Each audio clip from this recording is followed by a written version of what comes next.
it is 100% okay to like things that other people like. I find it very interesting how there's sort of this competition to find some rare hidden gem that no one else knows about, when some of the best stories ever are those that you can share with others. Don't get me wrong though, not every story that you enjoy needs to be shared with others. But if there's one thing I love, it's a top tier recommendation. You think I spend any amount of time looking for niche anime to be the first person on it? Absolutely not. I need the best of the best. So I'm looking at what everybody else is watching, I'm watching it, and I'm forming my own opinion on it. But it wasn't always like that. I used to be one of those. And it's really not fun, because if you're constantly nitpicking, looking for flaws in everything you consume, you can't really enjoy it. And it took me a while to truly enjoy what I was watching, because I was always just comparing it to stuff I'd seen before, looking for patterns and being a weirdo. I didn't allow myself to step outside of this small box of what I believed was good.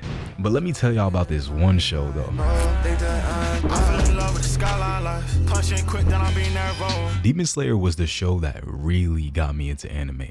I was never really a huge fan of anime because I had a painfully bad attention span. I knew you had to follow the story and watch all the episodes. I was like, not really my thing. That was until I saw the absolute eye candy that is Demon Slayer. I mean, I was fresh off my probably 7th watch of Into the Spider-Verse, and that movie was literal perfection. I was like, that's it. I'm never watching another animated show, movie, nothing. But dude, this show blew my mind. I've always been drawn to certain aesthetics, and Demon Slayer just scratched my brain. The story was easy enough to follow. It looked like this. What else do you need? And that's when the creatures of the night decided to crawl out of their caves. Demon Slayer is mid. I don't know how you guys can even enjoy this steaming pile of I fell for the trap, I'm gonna be honest. I thought I was being a bandwagon, so I had to watch the older stuff, you know, the obscure classics. I'm not sure if you heard of this one. It's pretty niche.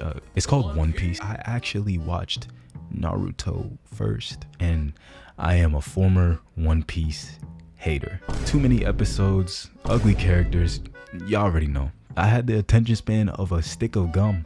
I was not gonna sit down and watch 1,000 episodes of this weirdo. So instead, I watched 700 of this one.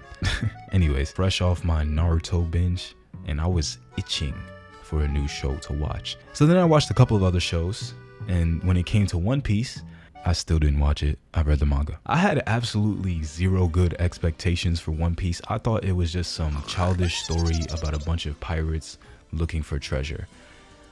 My oh my, how I was completely and utterly incorrect. And I have never resonated with a story as quickly as this one. Let me cook. So Luffy looks up to pirates because to him, these are the people who are the most free in the entire world, especially Shanks. So that becomes his dream. He wants to be a great pirate who can do as he pleases. And in the first interaction we see between Luffy and Shanks, he learns what it truly means to be free. Pirates, violent brutes who take whatever they want in whatever way they see fit.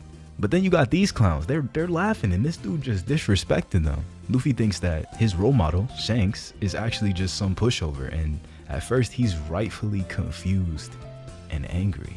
You think it's funny? Huh? He made you look like a weakling. Why didn't you fight him?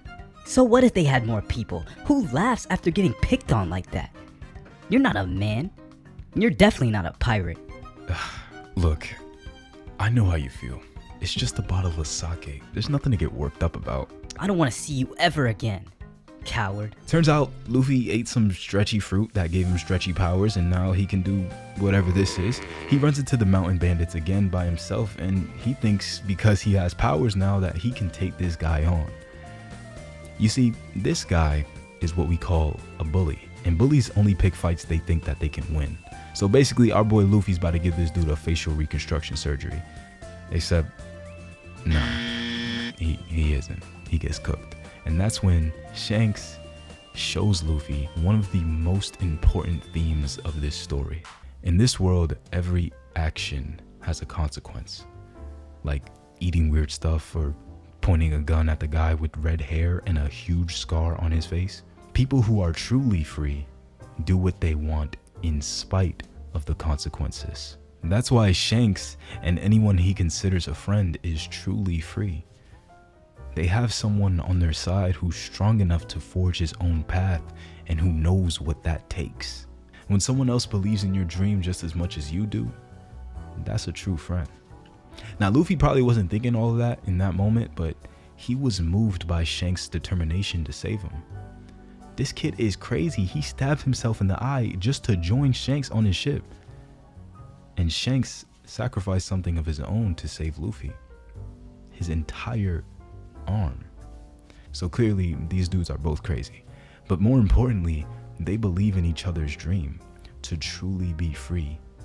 Strong, kind, surrounded by good friends and food. Like Luffy, One Piece on the surface is simple and straight to the point. A lot of the characters don't really sit and think too much. Luffy doesn't think at all, ever. But the beauty in that simplicity is that this is the only way to tell such a huge story. As complex as we think we are, we all share one thing in common. We want to choose how we live. It's why we don't eat the same thing or watch one show for all of eternity. You're here watching this video because you have the ability to choose. Now, what you do with that choice, that's up to you. Shout out to my paid Patreon members, Gwen, Biomon, and Jonathan. And shout out to everyone who is a free Patreon member, because over there I upload exclusive stuff. I actually uploaded a free Patreon video, so all you got to do is just join the Patreon as a free member and you'll be able to watch that video. Yeah, I make like a little podcast type of thing, and you'll see one of the episodes over there. It's like an hour long. So if you like hearing me yap, go over there, go join it completely for free. And if you're interested in becoming a paid member, I'll shout you out in the vids, and you support your boy, you know what I'm saying? So subscribe if you want to hear me talk about your next favorite anime. And with that, I'm out of here.